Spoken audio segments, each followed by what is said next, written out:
Good evening! Hi, I'm Verna. And I'm Tracy. And welcome to Bonfire Night. So muli, wini-welcome po namin lahat ng mga pastor, mga primary leaders, mga disciples, mga magulang, and kung first time mo dito, welcome sa Bonfire Night. Wina-welcome din po namin ang aming mga ka-Bonfire Night na nanonood sa iba't ibang bansa. So bago tayo magsimula, panoorin muna natin ang Bonfire Things to Remember.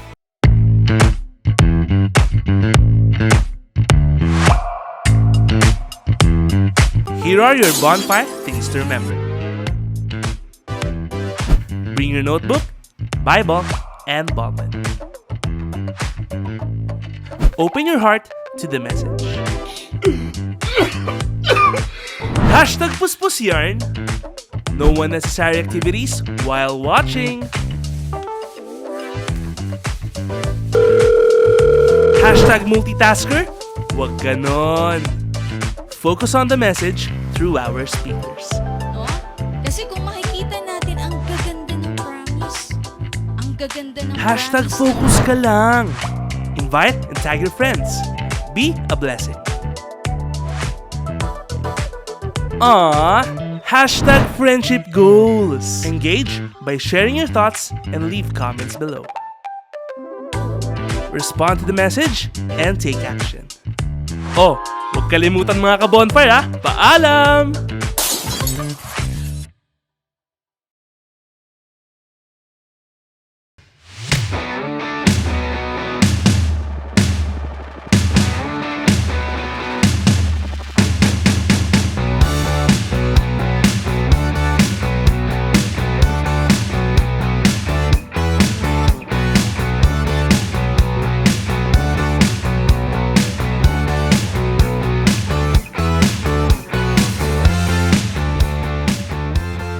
So, praise God sa ating Bonfire Things to Remember sa tayo mga ka-bonfire.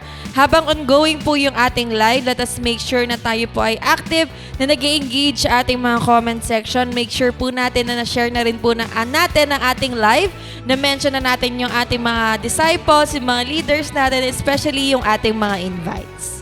Amen to that. That's why let us all be excited. Kaya ni-encourage ko ang bawat isa na tayo po ay sama-samang tumayo at papurihan natin ang ating Panginoon together with our worship teams sa pamamagitan ng isang awitin.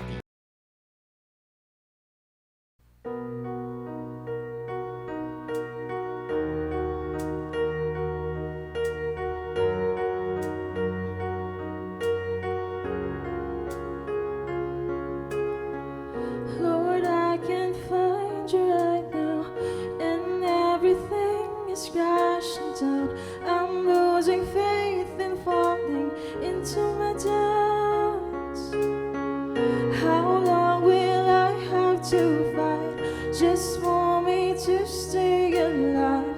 I know you're there, God, please just meet me here tonight. My God, I'm trying to be okay. I paid all the bills I have to pay. Please don't leave me lonely. My God, I need you to hold me.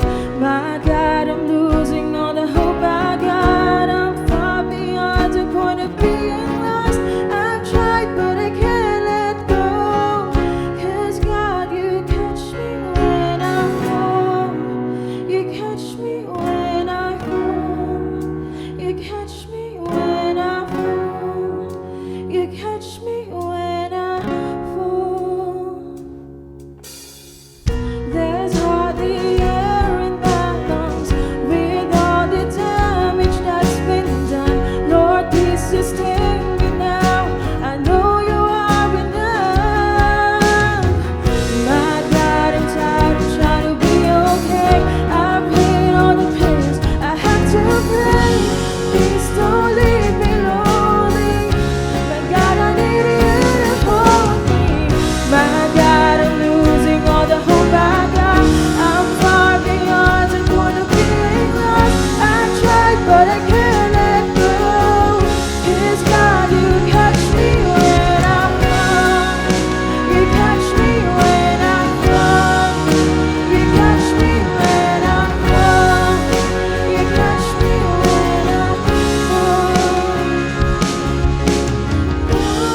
My God, I need you to hold me.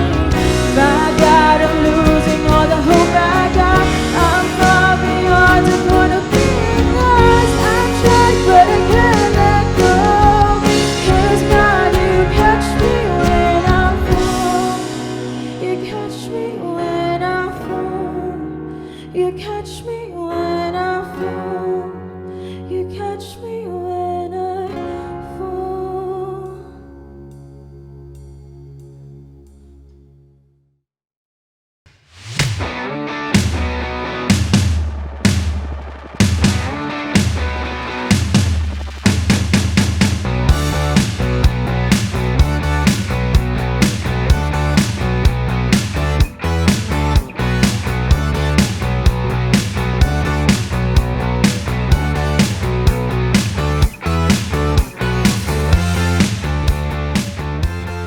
So praise God, and tonight let us all be excited dahil muli makarinig tayo salita ng ating Panginoon through our speaker. So we are reminding everyone na wag po natin hayaan na tayo po ay ma-distract, bagkus tayo po ay mag-focus sa message na mapapakinggan natin tonight.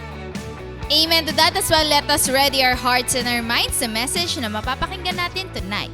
So for our speaker, he is one of the 144 leader under Bongsnet, a missionary worker of CGS Binangon, Rizal, a loving husband and a father. Let's welcome Rani Ranido.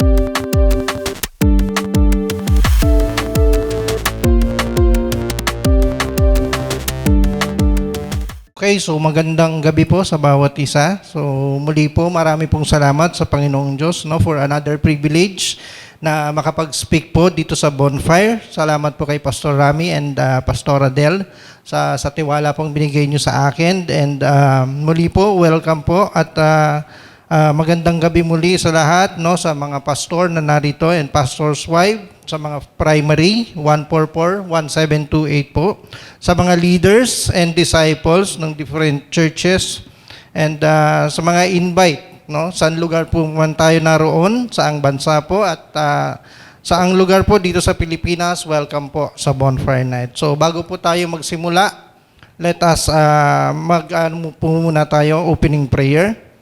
So we praise you, Father God. Marami pong salamat sa panibagong pagkakataon na pinagkaloob mo sa akin. It's a great honor and privilege, Lord, na muli po ang makatayo sa platform na ito ng Bonfire, makapagbahagi po ng iyong salita. I pray, Lord, nasamahan mo po ako ng iyong Holy Spirit at bigyan mo po ako ng wisdom at knowledge, Panginoon. Ikaw po ang mangusap sa bawat isa. Ikaw po, Diyos, ang hihipo sa puso't isip ng bawat isa na nakatune in po sa gabing ito. And Lord, na nawa po ay mapukaw ang kanilang damdamin, ang bawat isang tagapakinig, at magkaroon ng impact po ang iyong salita sa bawat mananampalataya na narito sa gabing ito, Panginoon. Muli po, marami pong salamat, Lord God. Ito po ang aming dalangin. In Jesus' mighty name we pray. Amen and amen. So, pag-usapan po natin ngayon ay makikita sa Philippians chapter 3, verse 13 and 14. So, sabi po dito, brothers, I do not consider myself yet to have taken hold of it, but one thing I do, forgetting what is behind and straining toward what is ahead. And verse 14, I press on toward the goal to win the prize for which God has called me heavenward in Christ Jesus. So, basahin po natin sa Tagalog. Mga kapatid, hindi ko ipinapalagay na nakamit ko na ito. Ngunit isang bagay ang ginawa ko. Habang nililimot ko ang nakaraan at sinisikap na marating ang layuning nais kong makamtan, nagpupunyagi ako patungo sa hangganan upang makamtan ang gantimpala ng pagkatawag sa akin ng Diyos sa pamamagitan ni Kristo Jesus, ang buhay na nasa langit. So yung ating pong theme or yung ating topic for tonight is press on toward a goal. So ano pong ibig sabihin natin pag sinabi pong press on? So pag sinabi pong press on, merong nag-a-apply po ng force. Ibig sabihin, kinakailangan may pressure, no? Bilang isang mananampalataya, dapat bigyan din natin ng pressure yung ating sarili, no? Na i-pursue natin kung ano po yung ating ginugol, kung ano po yung ating layunin. So, ano pong ibig sabihin when we say pressing on toward the goal? Meaning, pursuing a goal with the intention of achieving it. So, intentional po siya dapat. Ano po? No, talagang kinakailangan na pagsumikapan natin, na marating po natin yung hangganan, no? Sa ating pananampalataya. So, si Apostol po, sabi niya, kasi meron siyang goal. May ginol si Apostol Paul at meron siyang ginawa. No? So, balikan po natin yung verse 13. Sabi po doon, nilimot niya yung nakaraan at sinikap niyang marating ang layunin na nais niyang makamtan. And verse 14, sabi niya, nagpunyagi patungo sa hangganan upang makamtan ang gantimpala. So sa atin po bilang mga disciple, no, dapat maging example po natin si Apostol Paul na dapat magkaroon tayo ng mentality na katulad niya. No? So, ano pong dapat nating gagawin? Paano po natin sisikapin na marating yung ating hangganan? So, yung number 1 point po natin dito is step out of our comfort zone and move forward. So, bakit po kaya? No? Bakit kinakailangan nating lumabas ng ating comfort zone at tayo ay mag-step forward? So, dahil hindi po kasi tayo lalago spiritually kung mananatili lang tayo sa ating comfort zone. So, nakatenga lang po tayo doon, nagiging stagnant tayo, religious na lang po tayo. No? Kapag nananatili tayo. No? So, si Paul po kasi lumabas siya ng kanyang comfort zone. Ano? Sabi nga niya, nilimot niya yung kanyang nakaraan at nagpunyagi siya patungo doon sa hangganan para makamtan niya yung gantimpala. So, meron siyang ginugol, meron siyang prize na inaabot. No po? Kasi po, ayaw po kasi ni Paul na manahan tayo sa ating mga failures, sa ating mga, tawag nito, yung mga past relationship natin, no? Yung mga temptation sa atin bilang isang mananampalataya, no? Yung mga bagay na nakaka-distract sa atin sa ating paglilingkod, no? Kailangan nating magkaroon tayo ng focus sa ating future at para makamit natin yung ating goal, no? And Paul encouraged every Christian to keep moving forward with the determination to reach the finish line and win the prize. No? So, kumbaga kailangan natin mag-persevere, kailangan nating mag-grow through hardship. We need to be prepared and strengthened for greater challenge. So, hindi lang po tayo dapat nananatili. Meron pang pinaplano ang Lord sa atin. Meron pa po tayong greater challenge na dapat nating aabutin. So, ano po yung ating basihan, no? Na kailangan nating lumabas sa ating comfort zone. So, basahin mo natin si Genesis chapter 12, verse 1. So, sabi po dyan, sinabi ni Yahweh kay Abram, lisanin mo ang iyong bayan, ang tahanan ng iyong ama, at mga kamag-anak, at pumunta ka sa bayang ituturo ko sa iyo. So, ibig sabihin, kapatid, habang tayo ay naglilingkod sa ating Panginoon, meron nang naka-ready, meron nang naka-prepare ang Lord, no, na pupuntahan natin. I-aim natin, mga kapatid, na tayo ay magkaroon ng ating ministry. Ano po? Bilang disciple, dapat nagagamit tayo sa gawain ng ating Panginoon. Ano po? Kasi ready na po yung pupuntahan natin, no? Ituturo na ng Lord, no? May bayan na naka-prepare na kailangan nating pupuntahan, no? Kung ikaw kapatid ngayon ay isa ng disciple, no, at nananatili pa rin sa iyong comfort zone, I encourage po na this is your time, no? Ito yung time natin na kailangan na nating lisanin yung ating nakaraan, no? Kumbaga kasi ni-ready na tayo ng Lord, nandito na tayo no? Ni-ready na tayo ng Lord for greater challenge, no? Nasa atin na po yung tools. No po? Kumbaga, tayo po ay na-win, na one verse evangelism na po tayo, na-consolidate. Ano po? nag-process na po tayo. Dumaan na tayo sa consolidation process. May Soul 1, 2, and 3 na po. No? Nag-encounter ka pa.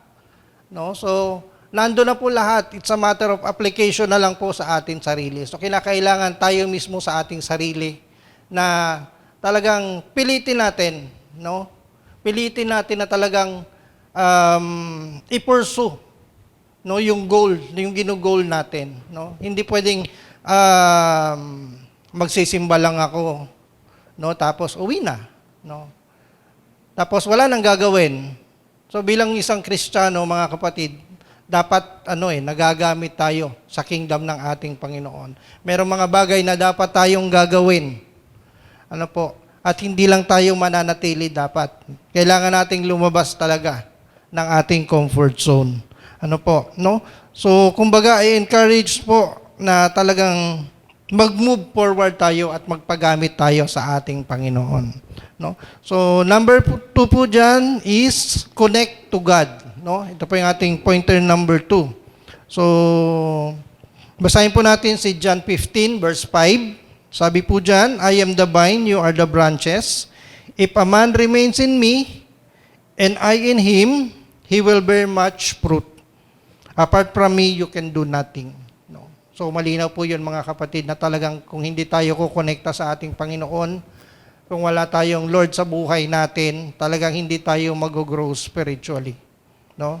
Magsimba man tayo na magsimba kung wala tayong connection kay God, so wala tayong magagawa. Ano po? So, ano po ba yung mga bagay na dapat nating gagawin? Number 1 po dyan is yung ating buhay pananampalataya, no? Yung ating prayer.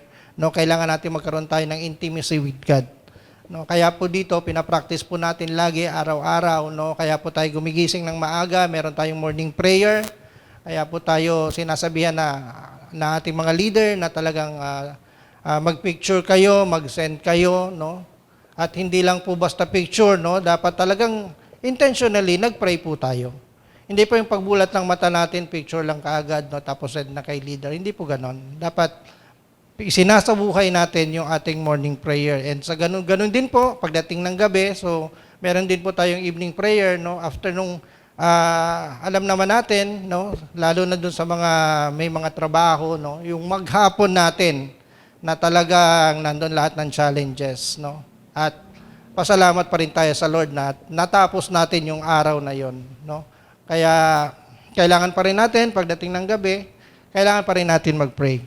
Then sunod po dyan is yung ating devotion. No po? Kasi dito po sa devotion, dito natin inaaral po yung ating Bible araw-araw upang palakasin po yung ating buhay spiritual, ano po, no? Pagtibayin yung ating pananampalataya at relasyon sa Diyos. Kailangan po meron tayong Bible reading, kinakailangan po kasi na meron din tayong alam na minsan kasi may mga tao tayong nakakausap, no? Pag wala tayong Word of God, masusway po tayo. Hindi natin alam kung anong isasagot natin sa kanila or kung paano natin i-handle yung mga situation na meron silang sinasabi patungkol sa atin or patungkol dun sa ating church na ginagalawan. So, napaka-importante po ng devotion kasi una, binibigyan tayo ng Lord ng wisdom. Pangalawa, ito po yung ating nagiging shield, no? Kumbaga, protection natin ito para dun sa mga, yun nga, yung sinasabi ko na may mga kausap tayo na talagang iba yung pakay nila pagdating sa Word of God, no? Pagdating dun sa mga sitwasyon na talagang tinatanong tayo, na patungkol sa ating pakikipagrelasyon sa ating Panginoon. Then number 3 po, yung cell group, no? Dito po sa cell group, dito natin ginigising yung bawat isa sa pag-ibig at mabuting gawa at palakasin ang loob ng bawat isa. So, siguro po naman, no, na marami po sa atin dito, yung mga leaders, may mga kanya-kanya po tayong cell group, no? Importante po yon kasi sabi nga, dito tayo nagpapalakasan ng loob, no? Kasi minsan akala natin tayo na may mga mabigat na challenges, tayo na may mga mabigat na problema. Pero when it comes to cell group at napag-usapan po natin yan, malalaman natin na hindi lang pala ako ang nakakaranas, no? Meron din pala pong iba. Ano po? Pero ang kagandahan doon, no, talagang sa akin po bilang tatay ano po, no. So dito ko po nakikita, no, pag kami nag-uusap nung aking mga ka-cell group, yung mga katatayan. So may mga struggles din po talaga, no, bilang tatay, pero ang maganda po noon, lagi nating binibigyan ng kapurihan ng Panginoon na dati ganito yung buhay nila, ganito yung buhay namin. So hindi na rin naman po kami exempted, no, sa mga dating buhay na talagang syempre lalaki po bilang tatay, no. Mas maganda po kasi yung nabago tayo ng ating Panginoon. No? Iniwan natin yung dating buhay na makasalanan, no, kung ano man po yung mga bagay na sabihin nating nagsusugal, no po, hindi po ano yan, dinaanan ko rin po yan, no, nagsusugal, nagiinom, no, may mga vices, no, dumaan din po ako diyan, pero ayun po na talagang hindi siya naging profitable, no, hindi siya naging maganda sa buhay sa akin especially, no, bilang tatay, no. Hindi naging magandang patuto sa akin yung mga ganung bagay. So, good thing, no, na nakakilala ako sa Panginoon, and we really praise God talaga, no. I really praise God sa pagkakataon na binigay ng Lord sa akin na talagang nag-reveal siya sa akin. Kaya thankful din ako doon sa mga tatay na na-win ko online, no. Talagang puno ng struggle, pero talagang ganon, hindi tayo exempted, hindi porkit sinabi na Christian kaya exempted ka na. So hindi po. Talagang darating sa buhay natin yung pagsubok, pero ang maganda noon, meron tayong Lord na papagtagumpayan natin ang bawat pagsubok. No po. Then, Sunday celebration po, no, yung kasunod. So ito po yung ating no, or tinatawag nating Sunday simbahay online po, no. So ito po yung malaking pagtitipon ng mga mananampalataya sa Diyos na sama-sama nagpapasalamat, nagpupuri at sumasamba sa espiritu at katotohanan. So ito po yung pagtitipon ng mga maliliit na cell group, no, sa ating online simbahay. So doon po, mas nabibigyan po tayo ng pagkakataon na maunawaan at iweigh natin yung sarili doon sa salita ng Panginoon. Kasi dito po lahat ng cell group, no, sa kananayan, katatayan, no, doon sa mga kabataan. So nandoon po na talagang sama-sama tayo sa igisang online. Ano po? And sunod po doon is yung ating equipping and training, no? Ito po yung serye ng pag-aaral para mahubog at tumatag tayo ayon sa wangis at plano ng ating Panginoon. So nabanggit ko po kanina, meron tayong consolidation process, no? Soul 1, 2, and 3. So ito po yun, dito po yun papasok sa equipping and training. Kasi po, dito mas mahuhubog po tayo ng kung paano tayo mag-deliver, kung paano tayo magbahagi ng salita ng Diyos. Okay, so yun po, no, equipping and training. So ito po yung serye ng pag-aaral, no, para mahubog po yung ating pagkatao at tayo ay tumatag po sa pananampalataya sa ating Panginoon. So dito po, no, pag tayo nag-i-invite ng mga tao, so yun po yung one verse evangelism natin. After ng one verse evangelism, andyan po yung ating consolidation process, no? So 10 topics po natin yan na i-discuss. Then after po nun, papasok na po natin sila sa live class. So bawat invite po natin, no, dinadala natin yan sa church dahil doon po mas matututo po sila na may mga trained people po na mag-handle po sa kanila. Ano po, no? So kumbaga kailangan natin to. So itong mga bagay na ito po yung ating basic lifestyle bilang isang mga disciple, bilang isang mananampalataya na dapat araw-araw na natin itong ginagawa. Buhay na po natin ito. Ano po, wala pong exempted, no? Kasi kailangan nating mag-connect kay God. Ano po? So itong mga bagay na ito na dapat nating isinasabuhay. No? So, dapat kailangan natin to kasi kailangan natin maging submissive sa ating Panginoon, no? Kailangan natin maging humble. Kailangan natin ng humility, no? Kaya pinapractice po natin to, sinasabuhay po natin, no? Hindi po pinapractice kundi isinasabuhay po talaga, no? Kasi para masanay tayo bilang mga Kristiyano, kailangan natin po ito, no? Then sa number 3 po, sabi po, sa number 3 point natin is reach for the goal. So, kumbaga, abot kamay na natin, kailangan natin abutin yung ating layunin. Ano po? Makikita po natin yon sa Philippians chapter 3, verse 14. Sabi po doon, I press on toward the goal to win the prize for which God has called me heavenward in Jesus Christ. No? So, ano po ba yung prize na sinasabi doon? No, yung sabi doon yung buhay na pagkatawag kay Pablo, no, yung eternal life na sinasabi. Na po yung buhay na walang hanggan. So yun po yung dapat asamin natin bilang mga mananampalataya. Ano po? At sabi po kasi kailangan natin abutin, ano po, bilang isang disciple, we should aspire na maging kagamit-gamit tayo sa kingdom ng Lord, no? Na kumbaga pag humarap tayo sa ating Panginoon, nang sasabihin sa atin ng ating Panginoon, well done, good and faithful servant. Ano po, no?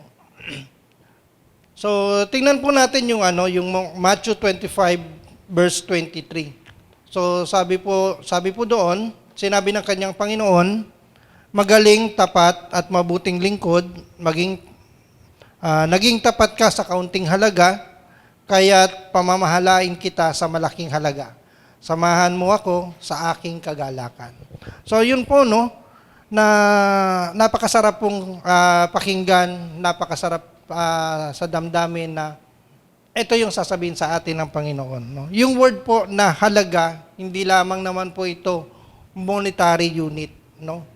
Kundi ito po yung importance, no? Yung importansya ng tao, no? Kasi pag sinabi nating value, di po ba, hindi lang tayo nakafocus or hindi lang tayo nakatingin sa pera. Ang mas iba-value po natin, yung mga tao na kailangan nating abutin. Kasi nowadays po na talagang, sad to say, talagang marami pong tao talaga yung wala pang relasyon sa Panginoon, na yun yung dapat natin na hanapin, na yun yung dapat nating babahagian ng kanyang salita, no? Dapat ito yung maging value natin bilang isang Christian, no? Hindi tayo nakatingin sa material na bagay, bagkos ang tingnan natin yung buhay na spiritual, yung mga taong nasa paligid natin, no? Yung kanilang importansya. No, halimbawa sa atin, sa family, kung importante po yung ating pamilya, yung ating nanay at tatay, kapatid, kamag-anak. No? Dito po tayo unang magministeryo. No po? Na wag natin silang hayaan. Kasi hindi po pwedeng tayo may kaligtasan, tapos sa atin lang, mananatili lang po sa atin. So, paano po sila? Kung sino po, kung hindi po tayo magmaministeryo sa kanila, so sino po nga aakay sa kanila? Hindi po ba? Kumbaga, kailangan natin silang abutin. Kasi, mahalaga po yung buhay. Mahalaga po yung buhay ng bawat isa. No? Marami po, meron silang mga suicidal instinct. Ano po? So ano pong gagawin natin? No? Ang gagawin po natin talaga is to share the word of God, no? Share natin sa kanila kasi yun lamang po yung paraan, no? Na maakay natin sila, no? Na talagang ma-erase yung kanilang suicidal instinct. No? kailangan nating abutin yung mga tao na nasa paligid natin na wala pang relasyon sa ating Panginoon. And as disciple po ng Lord, talagang iset natin yung mind natin na talagang ako bilang disciple, kinakailangan ko mag-abot din ng kaluluwa. Kinakailangan kong magpagamit sa Lord. Kinakailangan kong iala yung buhay ko sa ating Panginoon, no? So, share ko na rin po, no? Banggitin ko na rin po Hebrews chapter 6 verse 12. Ito po'y isang paalaala sa atin, no? So, sabi po diyan, kaya huwag kayong maging tamad, tularan ninyo ang taong dahil sa kanilang pagtitiis at pananalig sa Diyos ay tumatanggap ng mga ipinangako niya.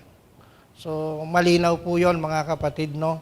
Na talagang ang pagiging tamad hindi po talaga nakakatulong sa atin bilang isang Kristiyano, no?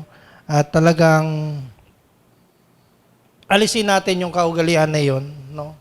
Huwag nating manahin yung ugaling ganon, bagkos maging masipag po tayo sa pag-abot ng kaluluwa para sa ating Panginoon, no?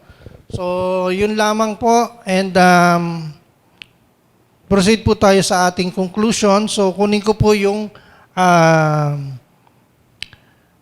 chapter 15 nung Pilipos po, no? Pilipos 3 chapter 3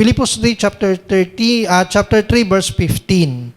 So, sabi po diyan, all of us who are mature should adopt this perspective, and if on some point you think differently, God will make that clear to you as well. So, sabi po sa Tagalog, no, ganyan ang dapat maging kaisipan nating mga matatag sa pananampalataya.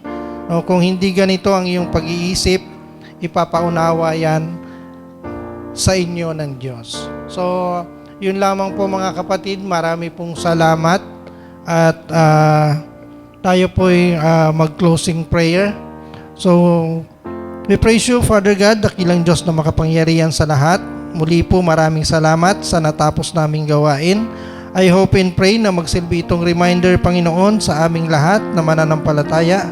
Hindi lang po kami maging watcher, listener, member ng church, Panginoon, kundi isa kami sa co-worker ng church.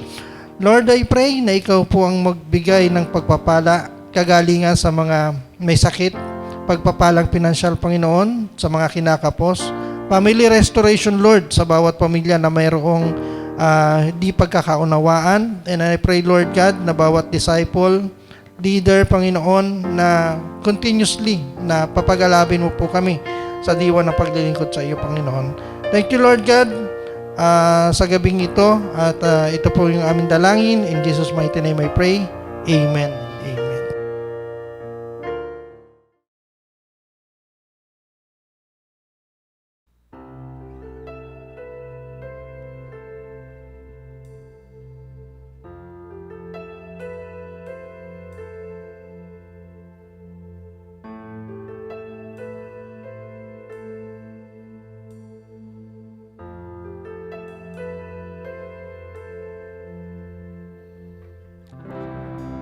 Take me back to where it started. Remind me of it all. My dwelling place of unfailing love. Hurry, surrender, Lord. The crowns of the world are worth nothing if I forget about one thing. You are the answer to this lost heart. You bring me home when I have wandered far. I'm running back into your loving arms. Take me back to where it started. Remind me of it. My dwelling place of unfailing love. Now I surrender, Lord.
the answer to this lost heart.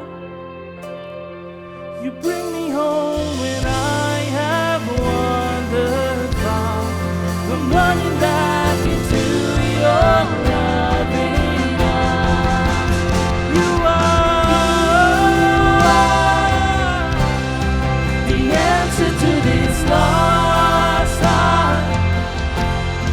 You bring me home when I have wandered far. I'm running back into your loving arms. You bring me home when I have wandered far. I'm running back into your loving arms.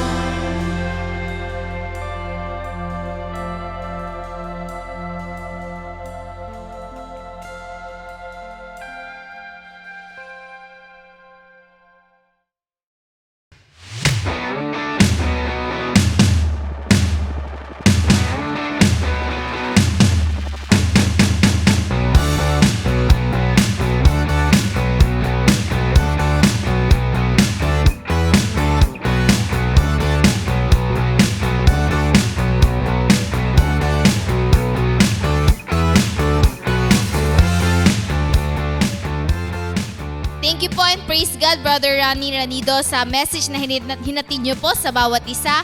At alam ko po, lahat tayo ay may natutunan sa gabing ito. Kaya we encourage everyone na patuloy niyo pong i-post ang inyong mga takeaway lines using This hashtags.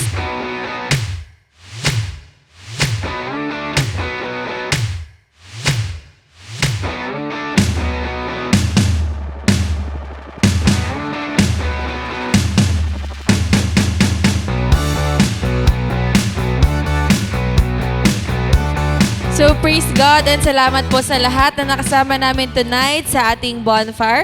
So salamat po sa ating mga pastors, yung mga primary leaders natin na mobilize for Friday, yung ating mga cell leaders, and kung invite ka po dito ngayon, we pray na maka-involve ka din sa aming mga online cell group. So marami pong mga leaders dyan.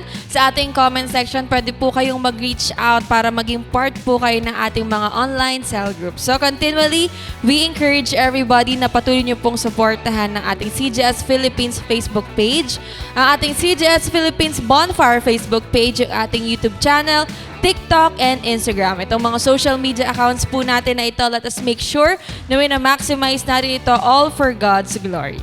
Amen to that, and we also encourage everyone sa darating na Sunday online simbahay. So sama-sama po tayo mag-mobilize at we encourage everyone to invite your friends, family, and colleagues para sila rin po ay mabless sa message na ihahatid sa atin ng ating butihing pastor, Pastor Rami Henarius Jr. So, thank you and God bless!